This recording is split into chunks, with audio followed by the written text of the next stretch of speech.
স্বাগত গ্লোবাল টাইমে বিশ্বের নানা প্রান্তের খবর নিয়ে আপনাদের সঙ্গে আছে আমি পিঙ্কি সানোয়ার। এতক্ষণ দেখছিলেন শিরোনামগুলো, এবার বিস্তারিত। যুক্তরাষ্ট্রের লস অ্যাঞ্জেলেসে অভিবাসী বিরোধী অভিযানের প্রতিবাদে তৃতীয় দিনের মতো বিক্ষোভ অব্যাহত রয়েছে। এরই মধ্যে গ্রেফতার করা হয়েছে 100 জনেরও বেশি আন্দোলনকারীকে।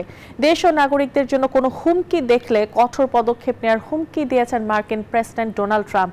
ন্যাশনাল গার্ড আইন শৃঙ্খলা নিশ্চিত করবে বলে অঙ্গীকার করেছেন তিনি। তবে ক্যালিফোর্নিয়ার গভর্নর এই সেনা মোতায়েনের বিরোধিতা করে ট্রাম্পকে তা প্রত্যাহারের আহ্বান জানিয়েছেন।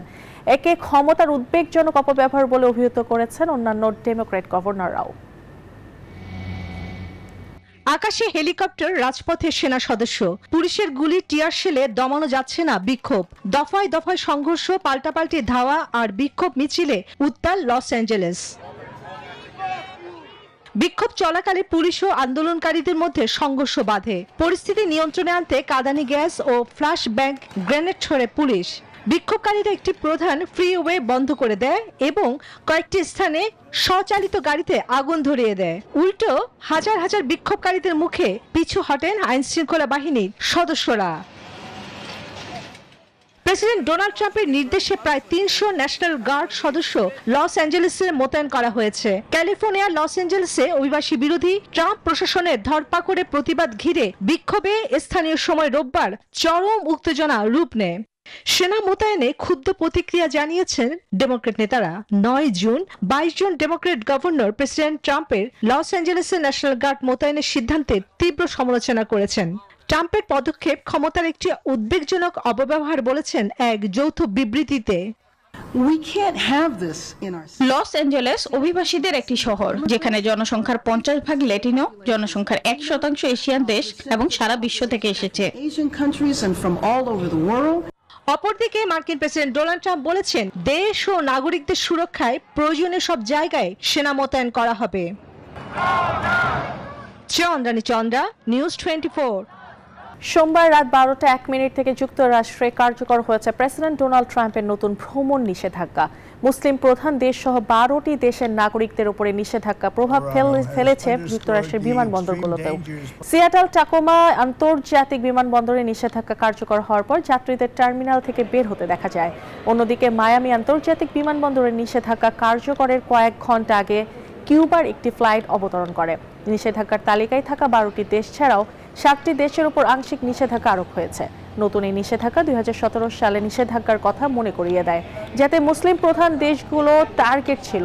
যদিও ট্রাম্প প্রশাসনের দাবি, দেশকে বিদেশি সন্ত্রাসীদের হাত থেকে রক্ষা করতেই এই পদক্ষেপ।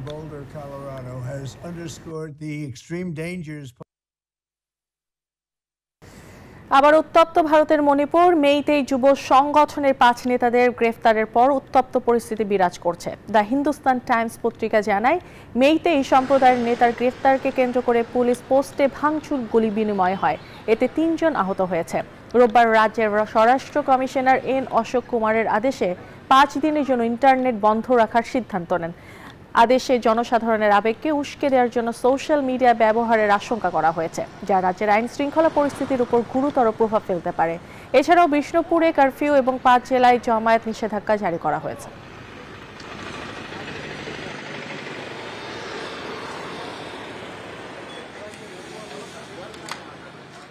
মালয়েশিয়ায় বিশ্ববিদ্যালয়ের শিক্ষার্থীদের বাসে মিনি ভ্যানের ধাক্কায় অন্তত 15 জন নিহত হয়েছেন। আহত হয়েছেন আরও 31 জন। সোমবার ভোর রাতে থাইল্যান্ড সীমান্তের কাছে ব্যস্ত ইস্ট ওয়েস্ট হাইওয়েতে এই দুর্ঘটনাটি ঘটে। পেরাক রাজ্যের দুর্যোগ ব্যবস্থাপনা কর্তৃপক্ষ জানায়, এই সময় বাসটি উল্টে যায় এবং মিনি ভ্যানটি খাদে পড়ে যায়। ঘটনাস্থলেই 13 জন মারা যান এবং হাসপাতালে নেওয়ার পর আরও 2 জনের মৃত্যু হয়। তারা আরও জানায়, কিছু যাত্রী নিজেরাই বাস থেকে বেরিয়ে আসতে সক্ষম হন, কেউ কেউ বাস থেকে ছিটকে পড়েন এবং অনেকেই ভেতরে আটকে পড়েন। উদ্ধার কর্মীরা জানান, বাসের ভেতর থেকে কয়েকজনকে বের করতে হাইড্রোলিক কাটার ব্যবহার করতে হয়েছে।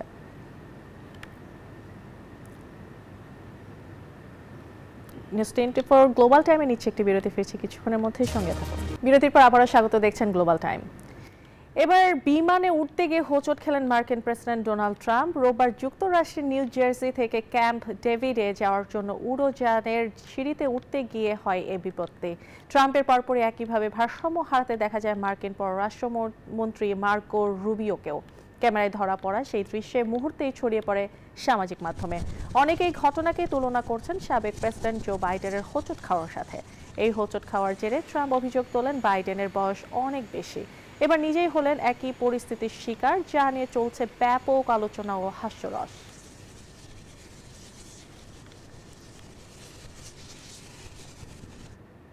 ইংল্যান্ডের গ্লস্টারশায়ারে অনুষ্ঠিত হলো ঐতিহ্যবাহী চিজ রোলিং প্রতিযোগিতা। শত শত রোমাঞ্চপ্রিয় মানুষ 180 মিটার উঁচু খাড়া পাহাড় থেকে গড়িয়ে পড়া পনিরের চাকতি ধরতে ঝাঁপিয়ে পড়েন। প্রতি বছর এই ভয়ঙ্কর খেলায় অংশ নেন অনেকে, থাকে মারাত্মক চোট আঘাতের ঝুঁকিও। তবুও বছরের পর বছর ধরে চলে আসে অদ্ভুত উৎসব, যেখানে থাকে রোমাঞ্চ, থাকে বিজয়ী আর থাকে শতাব্দী প্রাচীন ইতিহাস। ইংল্যান্ডের গ্লস্টারশায়ারের কুপার্স হিলে সম্প্রতি গড়ালো ঐতিহ্যবাহী পনিরের চাকা। শত শত রোমাঞ্চ সন্ধানী 180 মিটার খাড়া পাহাড় থেকে গড়িয়ে দেয়া 4 কেজির ডাবল গ্লস্টার চিজের পিছু ছোটেন। পনির ধরা প্রায় অসম্ভব, তাই ফিনিশ লাইনে প্রথম পৌঁছানো ব্যক্তি হন বিজয়ী। এবারের আসরে সামগ্রিক বিজয়ী জার্মান ইউটিউবার টম কপকে। টানা দ্বিতীয়বারের মতো পুরুষদের ফাইনাল রেসে জয়ী হন নিউজিল্যান্ডের বাইরন স্মিথ।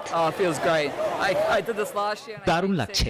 গত বছর আমি দ্বিতীয় হয়েছিলাম। টম কপকে খুব দ্রুতগতির, আমি ওর সাথে আবার দৌড়াতে যাইনি, তাই তৃতীয় রেসে নেমেছিলাম এবং জিতে খুব খুশি হয়েছি। 19 শতক থেকে চলে আসা এই প্রতিযোগিতার লিখিত প্রমাণ মেলে 1826 সালে। তবে এর প্রচলন আরও প্রাচীন। মারাত্মক ঝুঁকির এই খেলায় ভাঙা অঙ্গ বা কনকাশন সাধারণ হলেও আয়োজকদের মতে কোনো প্রাণহানি হয়নি। প্রতিযোগীরা নিজ দায়িত্বে অংশ নেন। Desk report, news 24। আর এই ছিল নিউজ 24 আন্তর্জাতিক সংবাদের আয়োজনে। আরো খবর বিশ্লেষণ জানতে ভিজিট করুন www.news24bt.tv। ধন্যবাদ।